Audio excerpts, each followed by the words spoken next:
and say, I mean, for some, I didn't put it as a memoir, yet to me, I can't at the precope, Ghana. Catafa to see a doing sia, which I say on swa. Odiaba na wachese be se emfie miensa ni eyade a to rancham no adobo je se ekosoro pa ekosoro yie a che se no de ho nsam aba na wachese we no ye report bi a sustainable development goals for wonom ede atodwa enumu na sansemi ebepie ene wachese free 962 ewo eye emfiempinu ene edunsia mu a che se kwa na ekosoro na wachese natural ene man made disaster no eno no aturenchen bia eba wonu ntimi nsi ano kwan kese nyame na ma na ba bi ti se ensu kese bia to anampo enframa no odin bia bɔ no eno ye natural eno no nya ya na ekoso ye na de ankase ye koso no bi ni kan say gas explode ya hwene ye na ye papa no aha ni na no chese ya de a ekoso ye papa ene ne figures no wa trotro wa ha bebre de ekoso wa fiefie mu de ekoso wa nyuma mu de ekoso wa miamia bebre no ni nyina no ya de a wodi figures na bana chese wo bɔ no to farm be ye mfie miensa nie atu ranchem amane ho so adobo tese ekosuru ye pa eno so de hunsam aba Ghanaian Times of Okata ne fa etoso. If you are story view on page 17 of 16 now 17 no say parliament bears teeth at one-man churches. Members of parliament have descended heavily on one-man churches, labeling their activities as nuisance to people in areas they operate in and prey on the vulnerability of their members. In the view of the lawmakers, it was time the state stepped in with the legislation to clamp down on what they consider to be an abuse of congregants under the cloak of religion. The lawmakers were commenting on a statement made by the Member of Parliament for Mfansiman, Honorable Adekye Nsroma, who, despite recognizing constitutional provisions which guarantees the right to worship, said the state must step in with the institution of an independent body to regulate the activities of errant churches. According to the Mfansiman lawmaker, research shows that there were more than 10,000 faith-based organizations with allegiance to Christianity. The growing of Christian religious bodies, he said, had attracted charlatans and imposters who parade on the street and fill our media space, peddling their false wares to unsuspecting Ghanaians, noting that the situation was a sad reflection of the state of the country in terms of human rights abuses. Mr. Hayford said it was a sacred duty of the state to protect the vulnerable from being exploited for the benefit of a few other people. Ghanaian Times, the Democrats and the Fentos edu enso and your demo aircrow. No and Rashibeja for one afin was sepa a day at Chere, a one-man churches a who draw and crankre and so and so who said the Atia Tese, a war or may emono. What just I do noa and I want a hard drain, no more take advantage of Uncrofor Sabio song, as we munim she will munim on left and right in no way a dear hard drain ye pa. The sense no, she said, dear Rashibeja for canning and said was a queen be also. Yem Rashibeja for to meet sim, wamu etumi, Edward 9 esifom, not what yem rebia. Sa one man church is here, one of my baby crumbe, no mutiatia, I bid him found who dear swore, no ye bet to me, ashes woman in a year a day ama woman, was so shut dear, one man churches now so funny be a year, Sebastiana and near Yampa, or baby quite sorry, when he said, Joako Jim Piebo, Nenso baby Asiano, near Cam Money member in a glass, yes, a mommy, none of our could be who no Facebook. Glass upon the cancer for Melgum will be a ribi. Na ye tea binom so, na ye jarema, won puano, not just and Shanya Mianuyam. Nina come being seen as I said, I'm not for one air present Cabaya and Kaja, said the Uncle Sofui, one mutia, bidden found who dear so, ye bidden Kayaka dear, na ye found who crying may be dead a rough ruffuno, and come as for one mutinsim, now for one young maybe said a bear, a bit messy house of way no master in a woman Judiano. Now, answer me, a young fancy man must be Jenny a Kwanza Hayford, one in a corporate 2 woman machine of Kayano, one Esimu, or Sanka Benpanka, Gianti, independent body be, said a bear won't bet to me so Dre, one would you a dear who don't bet to me at her swore, now for one mashe, ama, Nema Basa Basa, air cost one so who do Munano, Ninano, a tour at me a cha. Was this a say no? Beg and so Bessa 10,000 and a baby good crumua, one more hard drain, 1 year preach or quam lorry stations are wood draw, one more so a year, a residential areas are wood or your man for a year bomb pioneer their day, Ninano. It was here to regulate Nana Abua, a man who did dear wound some Ninano, to me Akoso, I was sorry, I would do more. Okay. And she regulatory body the Christian council and So we dey be a special regulatory body bi. Yes, But eke unsan ke bebo apa. Bebo Rwanda for program bi say wote asori a omedo so investigate background baby and na free we shall see free why no spiritual father say you kura no school no akwadro woduma na we no you need instrument bi e dey susu say asomasi na obenti nyame na frɛ no but ebi wo ho nyame adom ye nyansa say if nyame a obetimi de wani ehu and say kwa nsa adwuma nhyɛ da ni krom enti obi a ya no afa bible say nyame afrɛ no na uko asoro so for Bible no kase bia Ezekiel 13:22 a uzu ko Ezekiel no ko bi na hwe ego kwa be bia na ni ho ayo say quotations na so for ni binum eyi no nti ubi na ni ho so wo be pa no say bia wona ya na enye ayo and the Ghanaian Times so page 17 kroya was use your skills to support government to achieve Ghana Beyond Aid agenda. Dr. Awal to young entrepreneurs. Now, what kind of story now? On say a capacity building workshop aimed at empowering 30 young entrepreneurs across the country has ended in Accra. The 5-day training program was organized by the Ministry of Business Development in collaboration with the Institute for Creation and Development Enterprise of Spain.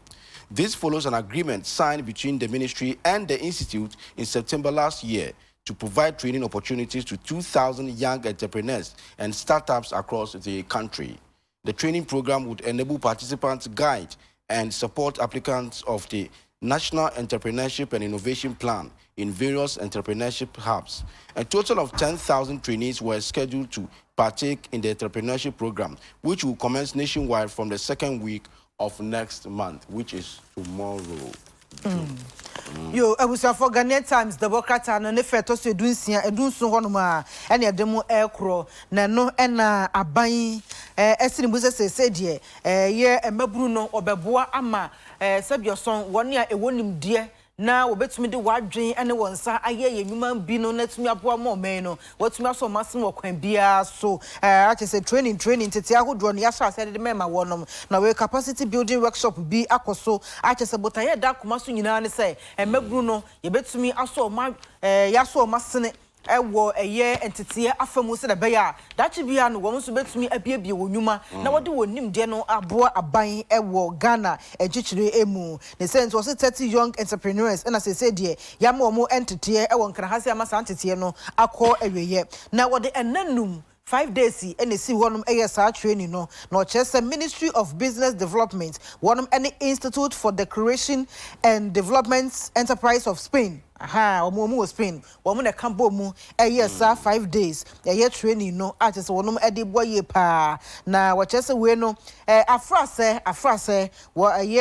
asoye no any Spain foi wo de won sa ehentiase apamase a eno bokoya to honom ama emabunu bese mpimie no yetumi atete wonom wonema bebre mu se de be adache bia no wo mo nso betumi biabi wonwuma na aboa ama o mabrabom ensem atumi akoyie na kwankro no sanim de no anampo sa adwena wonya no watumi ede aso aban asene ewo empunsuo ene oman echichire afemu na oman nso tumpon na niam akoyie mayina avia ye read the Ghanaian Times of so story bia be so dia yenko asa medase yenko daily graphic na fe yento aso free okay all right. Daily Graphic was say one village, one dam initiative. I will investigate reports of shoddy works, President assures. The President Nana Addo Dankwa Akufo-Addo has said he will investigate reports of shoddy works on dams being constructed under the One Village, One Dam government initiative. According to the President, he was aware of claims by a section of the media that some residents of beneficiary communities were not satisfied with the quality of work on the dams being constructed in their respective areas. President Nana Addo Dankwa gave the assurance when a delegation from Navrongo traditional area in the Upper East region, led by the Paramount Chief Navropio Pa Asagere Para Dennis Anyakwa, Belenia Ada II, paid a courtesy call on him at the Golden Jubilee House. Yo, abusia for Daily Graphic the Bokata no any day etwaso na kratafa uba front page one ma na asman be kinkan ewo na uzina na lo shebo se obeye One Village One Dam ewo mensini ahodo nim na se wa sha the contract no krampo ama ebinom na eno enana Addo Dankwa Akufo-Addo wakasa ho ede atodwa se no dam no se bia ye wie bi ewo kro bi mu ana mensini bi mu a onu a behwe na fe wa hwe se nipa nampo nipa e de sa contract man no wa anya adwuma ne biara want to adwuma na mpapa so sabi wanche sika ne mu mienu amfa fa anya adwuma no amfa fa so anwosare ni siremu so di works adwuma ne nyina no se ya de a obeye hwehwemu ye pa na ne wa ye bechew seja wa ye adwuma ne biara adwuma no ankoyie adwuma no wa ye ne se de wa wo pe no akopa oba bi atena no ene na ba bi a Ghana mrada no ye de ato wo se abam e de amawo na nado e kire se sam twofo ndo bofo no bi wo mo ahyase e di tutu dwa se mia hodo ya sisi dam no adehye hodo e wo honom no wo mo kire se kwan a dam no ya fa so aye no no anto mo yem Wamunya okay kra ni sense no so munya okay dia na chese adwuma na ankoyie because obi enu hɔ mo be ye adwuma na ho ate a sabi obi gina to beka se adwuma we dia mempe na chese nipa no wota na asa de ni sense na do say wa adwuma no wan free wakoma mu na wan fa sika ni nyina anya adwuma no na betoto papa so why ne se de wa akasa wo pɛ no akopa oba bi atena no Debbie, ene mbra no baby a Debbie beto won e de amount na sansem wo nyina beto dwabra aginatu ko bi a wonu free na Vrongo traditional area ene no mantifia kwe mantamu a wo mu manhene edi animu no wo mu kwana nado enchen ekosra ne twetwe enkomo na numu na sansem yi e beto dwa we say yamfa sa investigation wa enko akwan so anko contractors ne bi yes akwan so say Ghana ye kwan acha 2 years na say na ne kwa de no 2 years yo akwan no ha etite mu a shows to show start to yi na be say ese ne ye totomu sa ne ye ka ne se ne asa akotua to no kwa ne to ni so asa akoto parts ni bi so parts so krebu on se ne sheda nye papa chance in free ho okay yanko page 13 on the Daily Graphic. Saglemi housing project, Parliament approved $200 million for 5,000 units. Parliamentary documents intercepted by the Daily Graphic indicate that the House did indeed approve a $200 million loan agreement for the construction of 5,000 housing units for Saglemi housing project in Accra on October 31st, 2012. The documents have challenged the claims by the officials of the erstwhile NDC government that a $200 million loan facility was only for the first phase of the project, which involved the construction of 1,502 units of housing. The resolution dated October 31st, 2012, signed by the clerk to Parliament, Mr. Emmanuel Anyimadu, and delivered to the then Minister of Finance and Economic Planning. It reads, Parliament at its 7th sitting on the 3rd meeting held on Wednesday, October 31st, 2013, approved by resolution the loan agreement between the government of the Republic of Ghana and Credit Suisse International for an amount of $200 million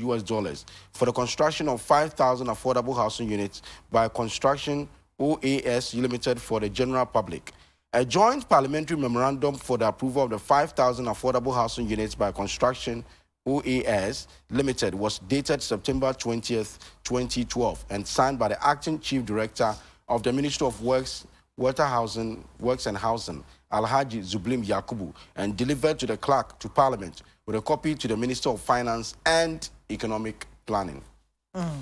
I was for Daily Graphic, the broadcast, and if I toss to do me and sign any demo aircraft, no, and Daily Graphic, some 12 for a diabetes to just say,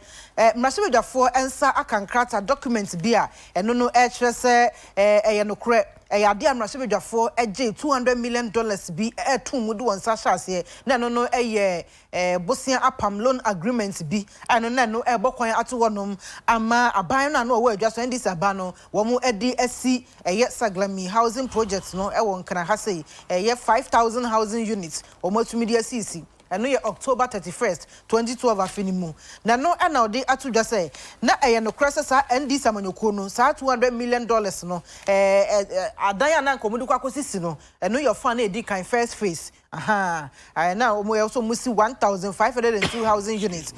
no your fan edi kan first phase no na sankrata wo chese data na so no October 31st 2012 na no mrasebe dwa fie Wamo chairman and secretary on clerk to Parliament Ora Emmanuel Ayimadu one kasa and I didn't inside a shas or a clerk to Parliament no one I didn't inside a shas here no we import the comma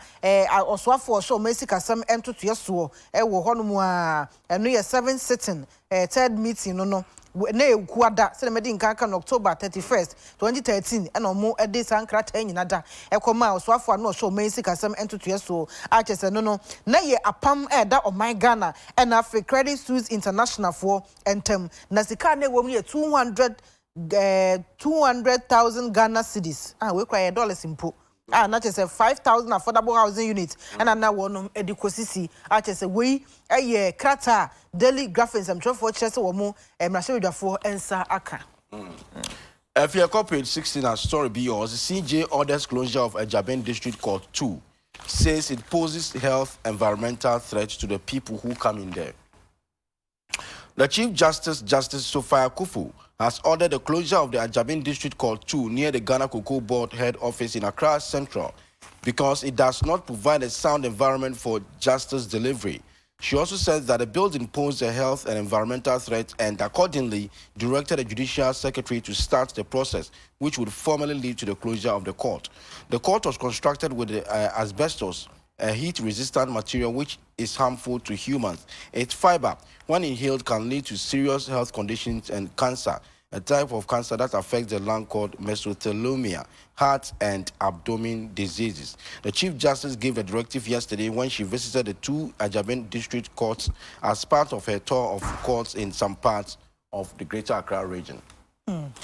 I was for daily graphic double cut and different toss you doing any do so be a cat and if you honum any a demo aircraw. Then no and no mate more for paying Chief Justice. I won Miss Justice Sophia Ekufu Wakasana no what they are two a just say Adekye District Courts 2 and no bank Ghana Cocoa Board. No more head office one more across central honum no. It was a quembia so ye to me etumu and menu ya. It's answer and moi. Emma Omanfo apomodin ene wo mo environment ho nsensem no entumi enkoye sanso mpo na emma atentre ne ho nsem no entumi enkoso toten na o cheze se de dan asia no so omanfo etimu na sese bi oso ye di asem kra no a emmoa ewo apomodin ekwanso wo de no eto nchen environmental health mpo edema omanfo nyina ne sento de ato Judicial Secretary anim se ne die mada won fa hye nwu akwaso kika ne manse mu se de be ya sa court no wono betumi atum animu ya na wachesa niema gudo bi a wo mo ede ye no achese wutimu a na awie ebokra mpo achese wontie no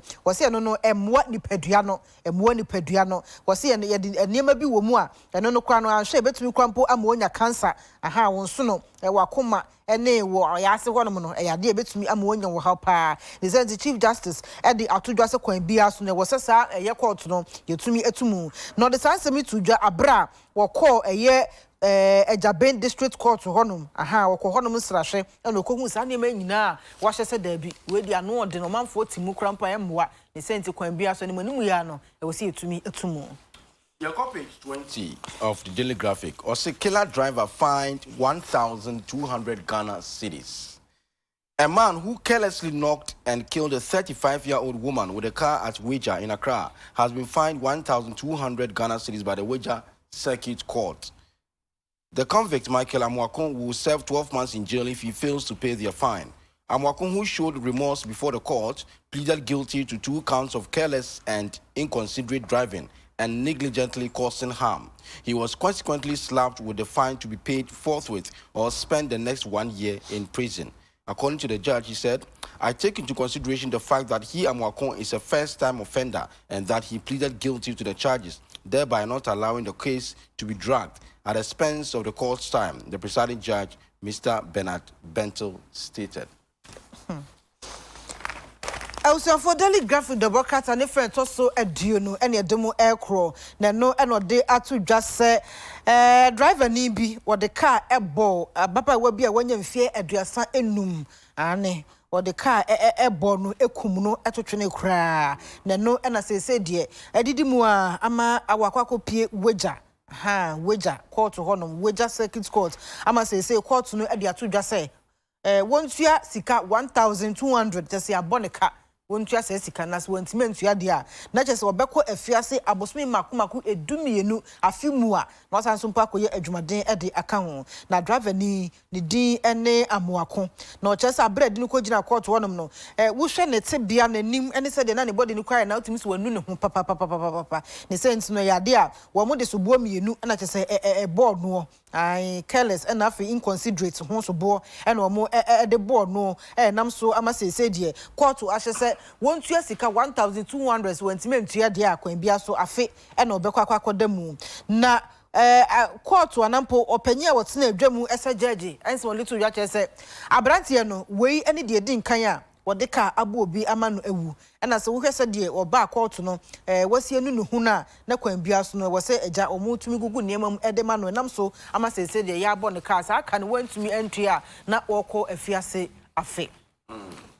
12 months and 1,200 Ghana cedis. And so we be 100 cedis. If you are delegate, na fiyen tuaso. Delegate. Okay. I see Accra floods. Falling wall kills mom child. I know we page 3. Na fi yako EC meet former president and also page 3. Tienfa bakon starting na fi yenko yenim. I see a woman and her son lost their lives yesterday in a very painful manner after a school wall collapsed on them at Newtown, a suburb of Greater Accra. The wall of the Kwame Nkrumah Basic School located within the Ayawaso Central Municipality collapsed at about 1:30 p.m. according to eyewitness account. Some eyewitnesses told News Daily Guide at the scene that the woman was a head porter or kayayu who shuttles between the Nima and Malamata markets. The yet-to-be-identified child died on the spot while strapped on the back of his mother, who had also not been identified as at the time of filing this report yesterday. Their bodies were reportedly conveyed to the police hospital morgue by one Kofi Akwa and driver of a certain Suzuki saloon car. The driver refused to disclose his identity. Scores of residents visited shocked by the tragic incident thronged the scene with grief. The incident brought learning activities at the Kwame Nkrumah School to temporary halt as fear-stricken teachers and pupils came out of their classrooms to observe what had happened. Very sad news. I was on for Daily Guide, the Democrat and a friend Tosumi and Son and a demo air crow. Now, watch this and right in so a toy and a dear. Mammy be one in a bar or more FMU, a weaya, just Nanyas and Getua. Nina, and say a dear. School war and a boo, a goo, one as so, a Newtown, put some one a one can I say, no, just as I want no, a Kwame Nkrumah Basic School for one a dear, and no, I was central Cropono emu, what I say we are donko and pemu, and as I want a booya, and I'm so a kogu a year, mammy, and then a babeman as well, just say, one more as one and quantities where I acquire a pa na nsema dance fo na ewo honum e dia to Daily Garden some trofo nim e kire se maame no oyekayayo na mpempi no nima ene malata market wonum na oye adwuma na wo kire wom amunum wonu ma bra na Daily Garden fo trust ansem ndie na wom entumi ehu eye maame no ne nipa ban fi a wodi ni din sanso na akora ne saa wo kire se akora ne de abra wonu ebugu wom so amunum honum a e na oto nananum e won sie do wo se body no yade a wom e de ko police hospital mochiri honom na Kofi Akwa ono ye driver ni na ye Suzuki saloon cabin na use na teso motam ma me ne bathroom a wonom de no ekọ ye police hospital wo mo mochiri honom driver no na me say jana ayem hyehyia to obi aso ntino wono antumi anche se me ye Kofi Akwa a metiha a che se medi mfie se ni ade a che se we ya rehosem ene make say na me say asem ne si putuprumu na areho asefimti ene won ye tonton niema wo Kwame Nkrumah Basic School ni nchen ho nyina obi adwuma aye basa obi anim aye basa a che se ya wudie ene wo mu hu dwadwiri wo mu na ya de a areho ye pa wo de ho nsem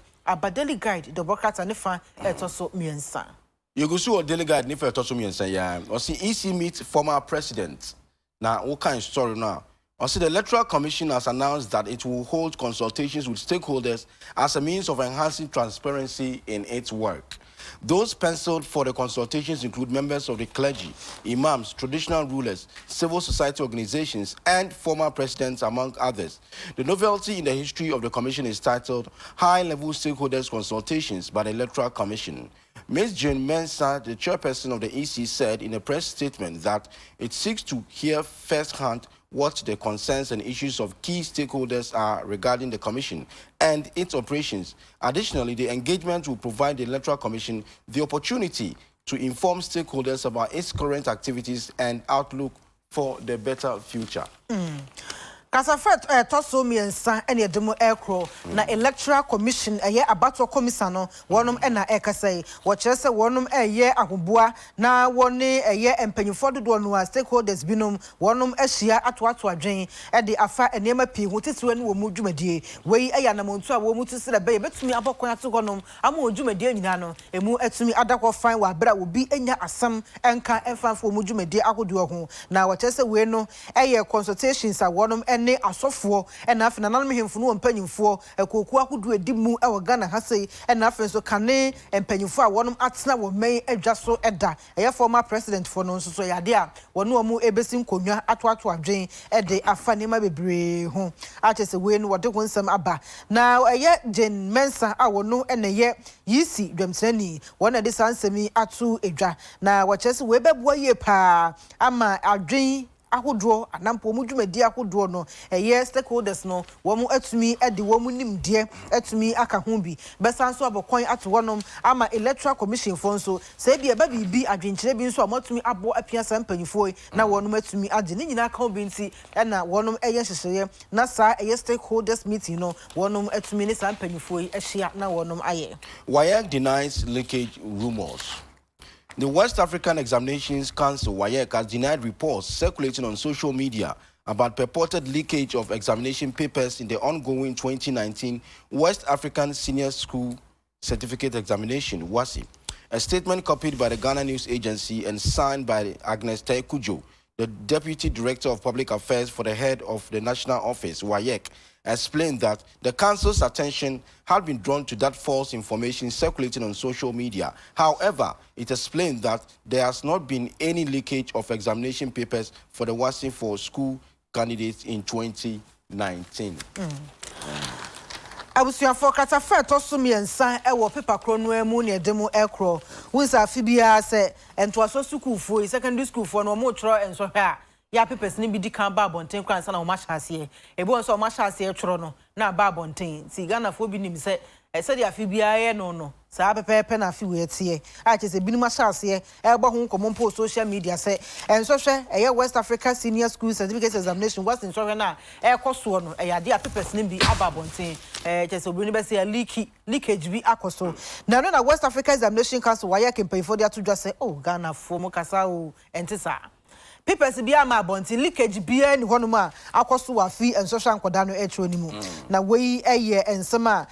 wonom ede atudwa Ghana News Agency ede atudwa ma Agnes Taekujo, Deputy Director of Public Affairs head of National Office WAEC wode nsa ahyase a kama bi kura ba pie ama yensoso ye kenkan bi na nsema wo ka no bo no tofa wasi sese die ensema yekoso social media esen social na nkoda no etro no ebi aba bonte person bi abonten leakage bi koso no tofia kwa omochese enye no kore afia yenhyase na yenko find them nko hwe Ghana agriculture so die koso wo ho front page story bi wa say Ghana exports 400 million Ghana city food items. Now, Dr. Usu Friyakoto, Minister for Food and Agric, the phone Edda have 3.3 billion Ghana city generated at the farm gate in 2018. And also Minister no, and Woche Musa. Minister for Food and Agriculture, Dr. Usu Friyakoto, has revealed that Ghana exported 150,000 metric tons of food items worth 400 million Ghana cedis to neighboring countries including Togo, Cote d'Ivoire, Niger, Mali, Burkina Faso, Benin, and northern Nigeria last year. 3.3 million Ghana cedis generated at the farm gate. Additionally, he said the ministry generated 3.3 billion Ghana cedis at the farm gate from 667,000 farms who participated in the Planting for Food and Jobs initiative and created 740,000 jobs in the rural economy under the flagship program. At a media briefing in Accra to announce government's plans to transform the rice industry and ensure self-sufficiency by 2023, he said government is poised to increase domestic rice production from the current 456,000 metric tons of milled rice in 2018 to 1,665,000 metric tons by 2023. He said the government anticipates an increase in rice production to address the current deficit of 656,000 metric tons to a surplus of 365,230 metric tons by 2023. Abusuafo for the finder the Democrats no ene de etwo so ne fento so mienu ena yedemo akogine aso ye hwe enuane ene kuaye ensem so eye anamposoafo a wo hwe enuane ene kuaye ensem so Minister for Food and Agriculture Dr. Owusu Afriye Akoto wono ena ekasai wodi atudwa sei se the Ghana yabu ehumodin ye pa e okuaye ene hu nsensemu atese nya asam geto a enam sa kwan so ama wo chesa France nko ano enuane 150,000 metric tons and I just say wo hwemu a ho kan nyina no 400 million Ghana cedis and ye de Ghana man ye de call ama man ahodo atwa ho ahia bibima ahodo ebi ebi call Togo, Cote d'Ivoire, Niger, Mali, Burkina Faso, Benin nyina ebi call ho and afi Northern Nigeria so ebi call ho no just say emu 3.3 billion Ghana cedis no nya free farm gate say ekuafo no hono mu a kama na ni nyina no just say planting for food and jobs no a so yane koy enuma sa to me from a number nuane amanya asia se we o ma so ye nuane ensam wo de enuma 7,000 740,000 enuma ekreti ye no no I just said dosu ye pa 740,000 jobs bam dosu ye pa I just say we no eboa ama enhyehyɛ ya bande ba ye no nam so na ye dua nuane na esanso mpo eboa me ye nya enuma no eyade esa hyehyɛ no etumpon ekoso. If you are page 5 of the Finder story be a war or say ex-president Kufuor deny analyst sir because I didn't want to anyway what's in it no I'm a piece of from quite your story Media Foundation for West Africa for the train command I was one cancer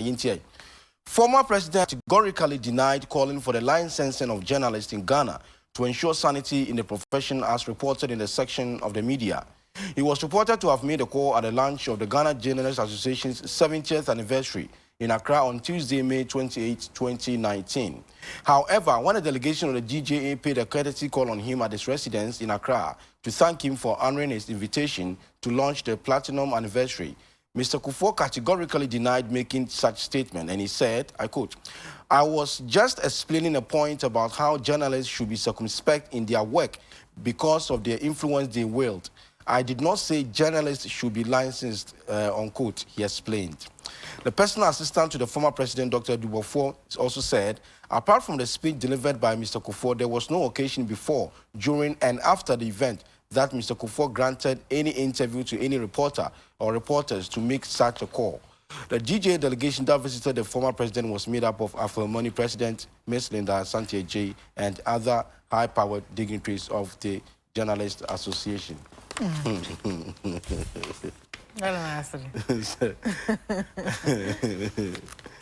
What's one casa?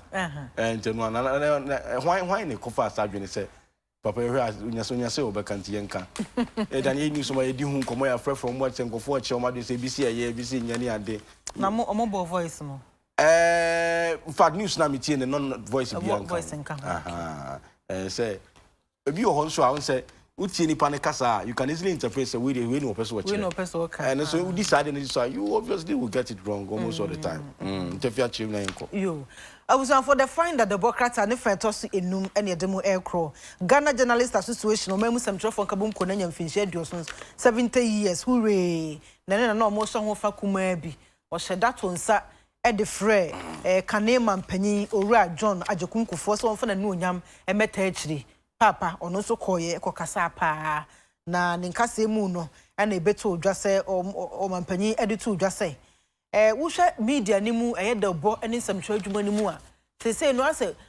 ensebi okwa anya no kura na obi apre no ho no de atodwa na ya de creative fear ne panic ne ade bi ba o man mu sese de be ya hodidi ankasa betumi akoso e won samtwa ni dabo adwuma ni mu ntino nka be ya ankasa samtwa ni bia wonya tumi ye license ni bi ansa ya manokwa mo ye adwuma atese weni nso de to dwa o GJA 70th anniversary no ase na won so mo to nsa frɛ no a wono nso timi bae no na efa yie pa a wo san so kasa ye ntema e so nsamtwerefo ene ye mpanyifo ni nyina ani enteja ye wi adwumadie no dia e wo se na de kyenye no GJA mpanyifo tumi kɔ opanyin na ase na jom koda na sese be men na waya de na enim se ye to nsafro mpo wuntumi ma na so wan kasa no mpanyifo mo bo anan e betena adwumadi ase kasa ma bibia tumi ye kama ye de wase na abra ye GJ mpanyifo koyom koda ka na ma mpanyuru akofo ase no e na odi to dwa se matiti se bi mu kasa na no me ba be kasa ye no mo se me di tu dwa say e wo sentem twerofo nya lances ansa mo tuma nya adwuma no man kasa monje ma no nsi bone enya saa na me kan ye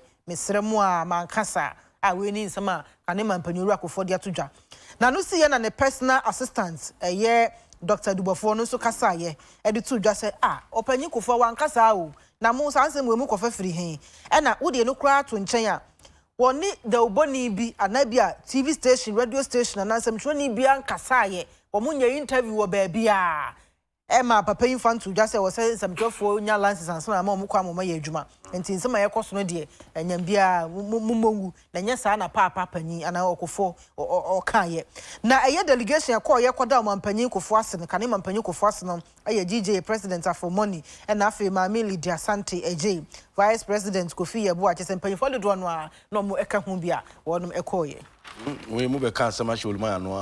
Olumaya so by the year 2000 the criminal libel no bomb dey yi free ho so general for munya nsem bia mo de monka mo fa hwe yi nta to de ne monka za no fire moja nti license asam de papa se wanka so wanka sa okay my fine informer yonko page 3 story be your front page also for displaying open partisan bias Deputy Electoral Commission Chair must resign. NDC yells. Nafi, NDC General Secretary Ura Johnson Sidin Katia Nifuni Daha, and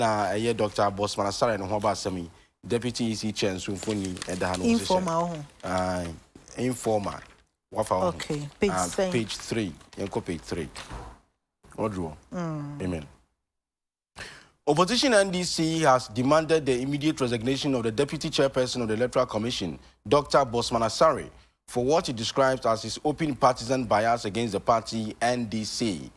According to his General Secretary Johnson Sidun Katia, popularly known as General Mosquito, the continuous stay in office by the Deputy EC Chair will make it very difficult for the NDC to trust the impartiality of the Electoral Commission and the election management body in the forthcoming 2020 elections. Speaking on Joy FM's PM Express, the NDC scribe is of the strong belief that for the preservation of the country's democratic stability, Dr. Bosman Asare must resign honorably. According to him, the open biases displayed by the Deputy EC Chair clearly shows that he cannot be a good referee, having condemned one of the two teams he is about to officiate in a serious match by publicly saying that the NDC is a threat to Ghana's democracy. Where the young French general in common. You must say no crest work answer. Okay. General watching walk about no pay you. Yeah, Joe. Papa na pom ti saying. Ame ando mapo mu ye. Ye de nyame ase, ye nso ye wo ha. Na abere na ye de me former chairman for branch.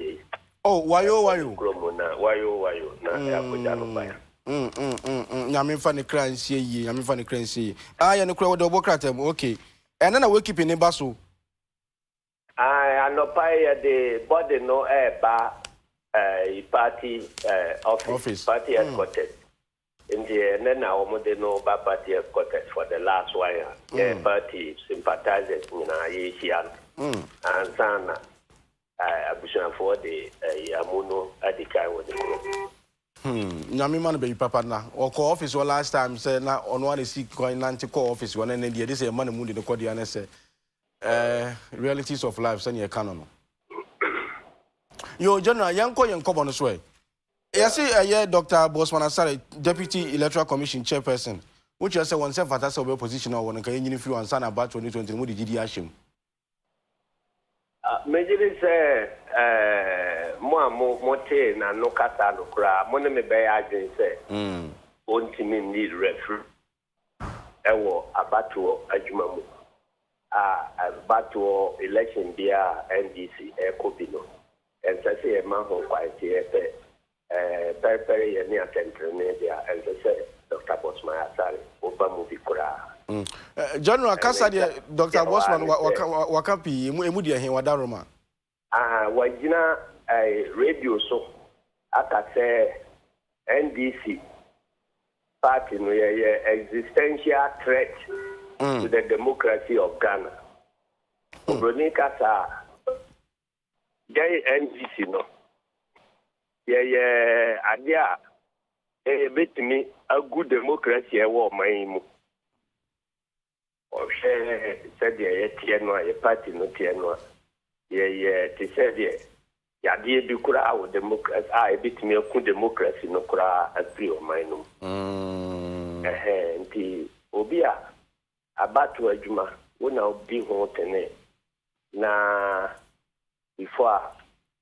one kasa obitimi asori agina ho akasa asem no de meche se wanya adwene po bi se ye party no de nye kura se ye timi se democracy no na ye koto aba wo na okohwesi nso ampa se wo mpese democracy pese ya ye di nkunima obetimi de amaye eno ni atem no ena sesi ni dibre wo electoral commission hono a very sensitive deputy commissioner in charge of operations enti election no ni bibia no si ono ni stress kura more than the chairperson no enti fanse kotokone ha di bebobo na referee akojina park so ya de hwesra mano ansa kura na obeye ama ball no achase no na ono adika ka se ai kotoko team no ye mamoefo wo mu wini league no wo mu na essay league no wo mu bobuga wo mu yese na nusia o si afi ni bogo srepe ami start bo match no uji se gebe ni besi wo man no Jonathan adia afri na no aba no de ono ankasa odi no kura mane ho a nkasa so utimi hunu se asemu ya mako kan de ensese me amigina ho kase me san akodi tene enti yasem no se so odi akunya no eto na se nansem wo kan se odi kwa adwundwum mo na de se owo adwumpo bi se bia oni NDC form fa hansi enti no o kwan bi obetumi afa so na sabi wawia abanuma ma aye MPP edi nkonimu ana whether so be we mo ni panel sinadwene pi enti obi a wasi wadwene pi no wuntimi akofan bi no wuntimi nsan kase me na me san akoye ne ye de asem wunte wo mo adwuma na akete judge fo o hwe constitution no ne bibia wo mo ye atemuafo enti susu ampa se ye de obi aba nipa mienu aba atemuani bedi wo mo asem na wo mo wura akoto ha na atemuani no atu aguba akoso wo ye nipa bonefo wo na wo ma o man nye ye say ansana wasan transi akase bomra ne yehwe atem no hwan ne di bem na hwan ne di fo enti atemu adwuma no mu kra no se wasem kodi court ba bi na susu se judge no bibi a waye ana atem bi a waka no emane ma wonya gidie ewo ni mu a wotimeka justice bema watwene ho afiri ho ana so no ankasa kra ka wotimetwene ho say because of weni no asem we metramu bia enye yie watwene ho eche say judge foforo atena ho na edi asem itata mo de me gidi say Ghana ni dia penokura die no obehunu say asem wote asem na Dr. Bosman Asare eka no ewo radio so no enya dia oni ebe ya agin se sajuma no nye na juma so be kwa akoye campaign manager ama party fofobia onkonko ye sa campaign manager no nemmom ontimi emfa ne hombe si ho se ono na ebe ye tene ama abatu adwuma no yo general megidi say electoral commission yo mambra say eye mame Charlotte say na semba ya esi petitions bi come presidency president 2 ho anamon say wonsi o sa akonya na NDC amanyu ko officially macho krata bia come presidency say musu de mudwini na o to ho anamon ne say ye nkire krata bia sa obia ye wo kwanya ye paso jai adwuma bia kwanya di kan pa ni say ni to be kat mia ma hunu say de ma ye je ne ye ne to aso a eje enti eno ene ya pili ama no ne number 1 se onu ankasa so pema o man no abetwe manso ne ade ese so ko ente so ko ne ade no onu ankasa kase ba bia dure no me ya enye ya ebeboa o mind pa na ko ba na say de mu kan ono wo ye say sebi obi bebo amo eja onan eni say wa bekoya ni so akoja onan no de em say na twatia interesting ma general e bia na ono hunu sa akwan no so ne o kan ne sebi to gi say o say o si form free akonya no so ba jo de ye ni so onya no na ye hu ye hunu na reaction to this na here say e ko ye ni mo ye bekoya ni na say one reacting so eh me pa cho one reaction say a reaction okay no be ade a ye be tina so atuana mo general na ko ba ko so na be say di hu ka ho asem sa vigilantism MPP ni NDC ni mu ni Christian Council share na fe Ghana Peace Council ye nya ne tie say mo ko si gina say ye ti committee na fe road map na mo be decide media ni so ye di gugu for na bibia ti mi ko ye no ho asem ti san no pre say before ye court meeting no there obia imagine say nyambransa mo ekokoso ewo say yamanyo semu election seminar de ade no and say ye trans man economy enuntie nyina ye kosi nkonya ne ye kwaye de befa so eno na ma ye kokotra ntie ko ye no animdifo a omonsia vigilantism no on seminar de no omo nyina beka meeting no ho beka Kofi Annan Institute for omo eba be ye presentation etc omo nim de o vigilantism ho UNDP force other civil society organizations will be by presenting a paper, chief human office represent a paper, and Catholic Bishops Conference also represent a paper. And the I say problem no kurano said the nim the phone no ya so aka ndi na ye susu ye no tie no and nti ye bobo one ye say ne yensan ma this council for no contract now mo fa documents na ya present no nyina na mo ne sa nim the phone enchia na woman hunu the extent of the problem one ya woman agree na fi woman agree on the SSCA it to us you would the SSCA na woman sign agree on why ya be fast with to us here and the friend road map no then out you be we if you so the be ya in rules are brewe no yet me to sa vigilantism na se and untina ya ma Peace Council for no now tonight so mo ye that road map no one time prayer na infantry na inyina ye ni ejitumo na fi obia ne kefa wom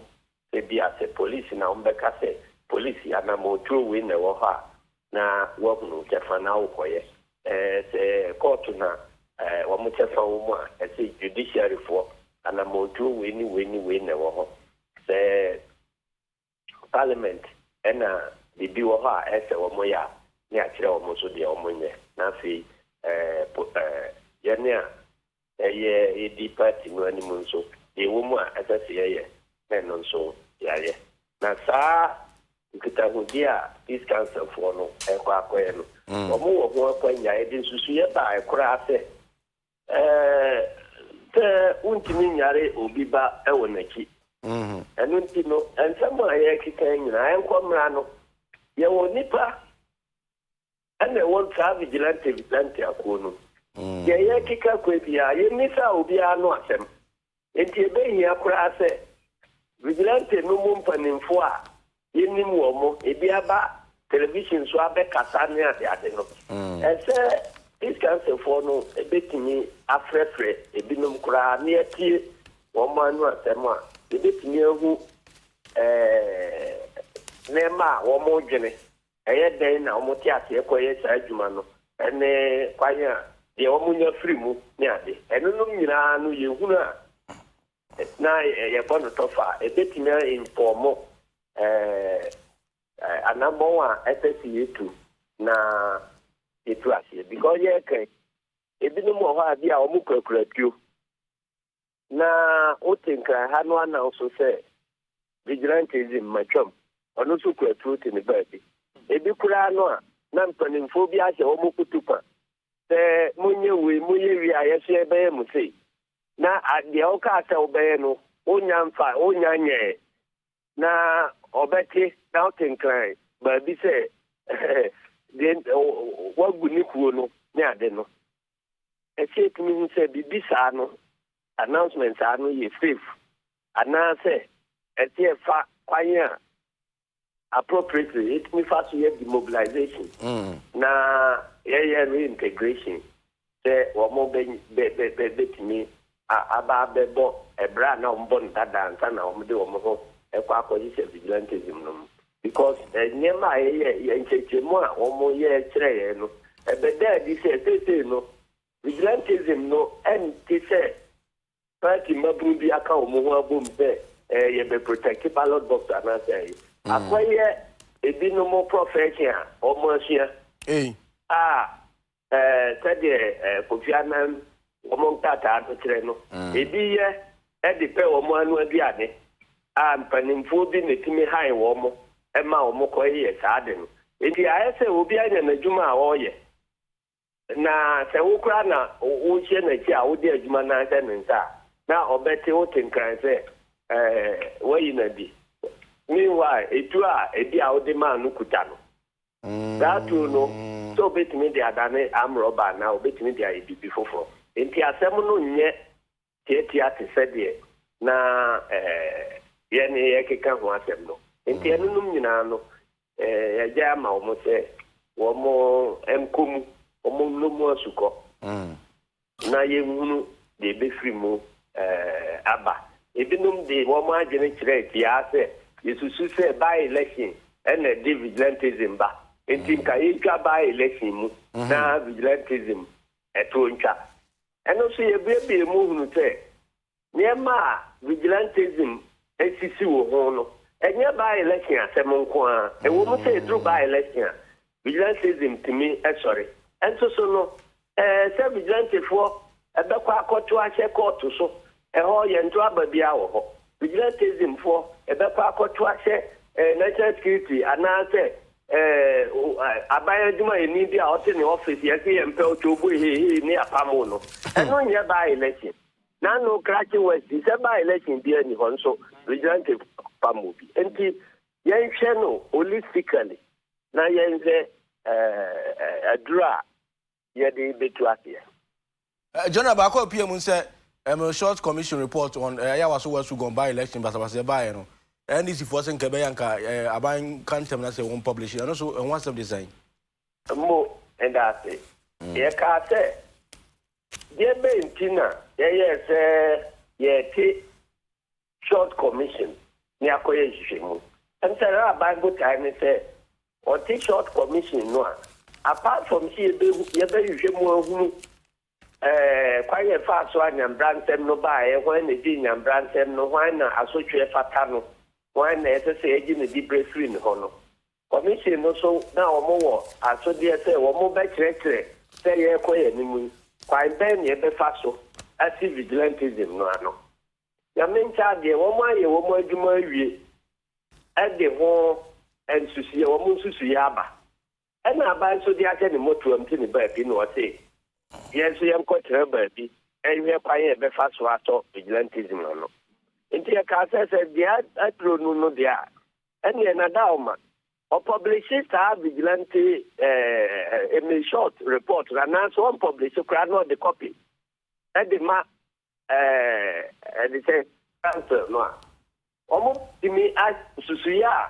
a short to him before no and the aba na se bibi wo mu a Edika roadmap no ho na yayi edi aka ho empenye na no nko a ne kan edika kan no bebre se ne ma na ekoso mra ye pass no parliament ene the ANC any resort the ninja man and I say at some point the me coming in a boom. Because